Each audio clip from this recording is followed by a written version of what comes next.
So one gaming news story that absolutely exploded over the weekend had to do with the call for a boycott on Bayonetta 3 that we are fastly approaching this game's release. It is out October 28th, and if you are unfamiliar, there is an ongoing controversy between the original voice actress of Bayonetta, known as Helena Taylor, and she took to Twitter in a string of video posts that have since gone viral, calling out Platinum Games and Hideki Kamiya directly for the offer that she was made to return as the voice actress in Bayonetta 3, and in a stance to fight against in what her opinion is an immoral offer, she is asking gamers to fully boycott this game. However, we have to talk about in today's video what the sales numbers now show for Bayonetta since this controversy has taken place and what it will ultimately mean for the success of this game on the Nintendo Switch going forward. What's up, nation? If it's your first time on the channel, make sure you join Sunbro Nation by subscribing below, hit the like button on this video if you enjoy it today, and make sure you turn on your bell notification icon so you're kept up to date with all the newest gaming news. Now, as I mentioned, guys, today we are discussing the highly controversial and very divisive topic around the hashtag boycott Bayonetta 3 that has since been talked about by gamers online following the tweets that went out from Helena Taylor, who of course was the original voice actress for Bayonetta in 1 and 2, and when fans were asking why she's not returning to be the voice actress in number 3, it was claimed from Platinum Games that at that point in time there was just a scheduling conflict, and that's all that was going on. However, the string of tweets and videos that have since gone very viral from Helena Taylor herself claim that yes, she actually broke NDA to go out of her way to call out Platinum Games and Hideki Kamiya directly around what she was offered for this role, and that is indeed the reason that she turned it down, because in her opinion it is a immoral offer of $4,000 to voice the entire game, and she claims that is a flat offer with no residuals or anything else involved, just a $4,000 one-time payment. She also goes out of her way to explain that Bayonetta is an extremely successful franchise and has grossed over $450 million in revenue, which whether or not that is factual information is all up for debate, and I do encourage everybody to keep an open mind with this topic, because I don't know about you guys, but I don't know very much about the game voice industry and the voice actress side of things as far as what a going rate is in this industry. I also don't know the amount of time, effort, and work it takes to voice a character through and through in a project like Bayonetta 3. So keep that in mind when we're talking about all of this stuff, that yes, it is very easy to get on board with a hashtag boycott trend of something, but you don't always know both sides to the story, and you also don't know what's industry standard and what's not. Does $4,000 sound low to me? On paper, yes, it does, especially considering that this could be by far and away the most successful Bayonetta game yet, and having no kind of residuals or any kind of bonus in the contract if the game performs incredibly well and you're the one that brings life to the character with your voice acting abilities. I definitely think that that seems like a low number objectively from the outside looking in. And I do think that just looking at the human being side of things with this situation, Helena does seem very hurt that she is not able to voice Bayonetta, as clearly she references being that character and similarities to her real life and that character multiple times throughout this series of tweets, and you can tell that she seems to be emotionally invested and attached and wanted to be the character, but just truly felt like it was wrong to accept that low of a dollar amount for what talents and skill sets she believes she brings to the table. And I definitely see that point of this entire conversation. One thing that has been pointed out online, and that you may want to know just for a little bit of context to what is going on in terms of the amount of work that is being done for the voice acting ability, is a statement from Helena that's been quote tweeted all around, basically saying that yes, she's openly talked about her work on Bayonetta 2 and how long that took her to complete, and it was claimed that it was 4 days worth of work in about 4-hour sessions. So while $4,000 does still sound like a low amount, the voice acting for a game is also not something that is taking them years or even a full year to complete, anything like that, but it does seem like a low wage objectively. Just some context though, that yes, if you have the skill set and you've really refined your skills over those years,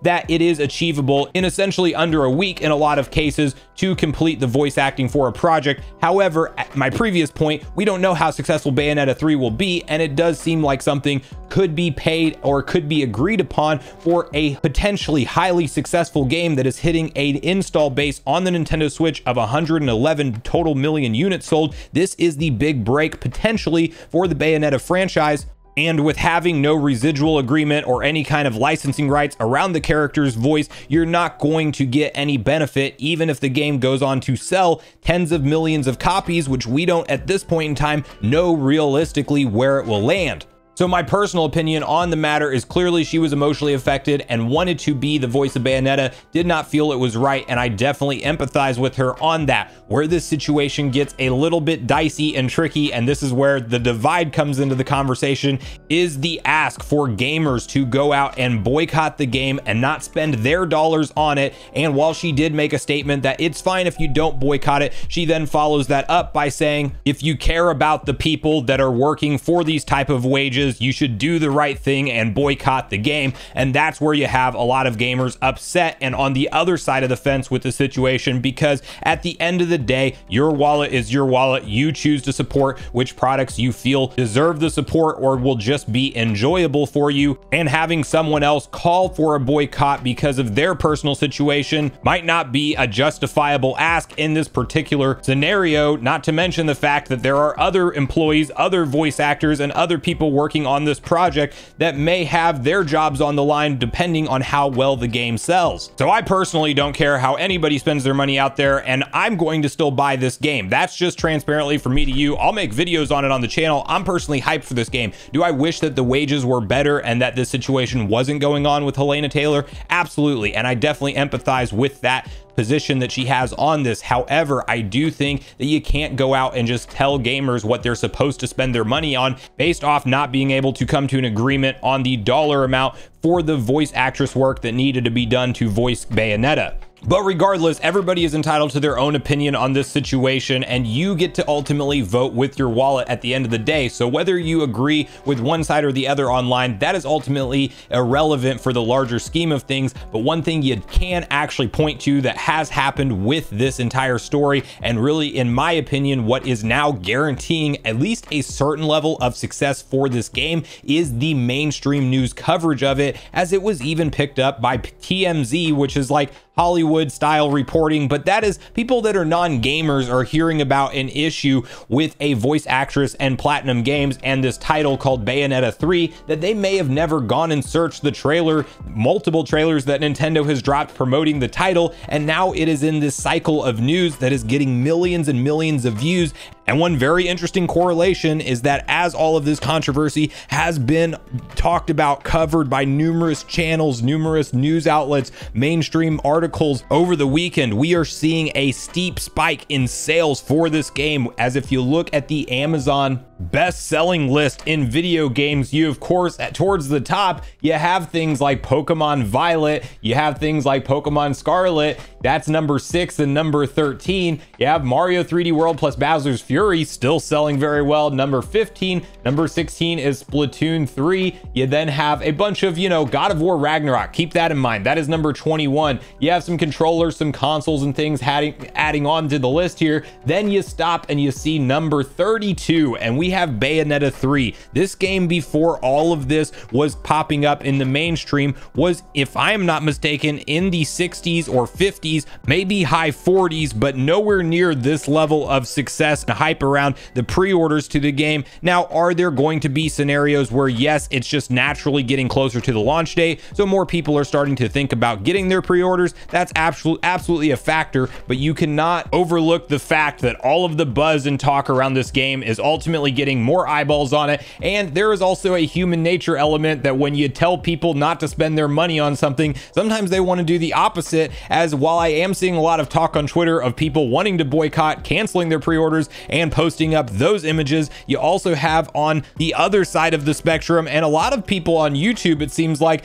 calling out that yes, I'm going to support a project that I think looks fantastic and has a lot of other names involved in the credits that have worked on this project besides just Hellena Taylor, and I'm actually going to pre-order multiple copies and help support it the best I can, because I believe in this game and believe it's going to be a quality one through and through. And at the end of the day, it does come back to that old saying that no publicity is bad publicity. And while this blew up as a very controversial, divisive issue, and by all accounts it still is, that is definitely generating buzz around the title, and what I think is now rocketing off the sales to a level that we most likely would not have seen otherwise. Now, yes, this is just the Amazon portion of the sales that we are referencing, but Amazon is the biggest retailer in the world at this point in time, and the same type of numbers are happening at the other mega giants like your Walmarts, Targets, Best Buys out there. So at the end of the day, yes, controversy does create cash, and there is definitely something to be said for how this game is performing now versus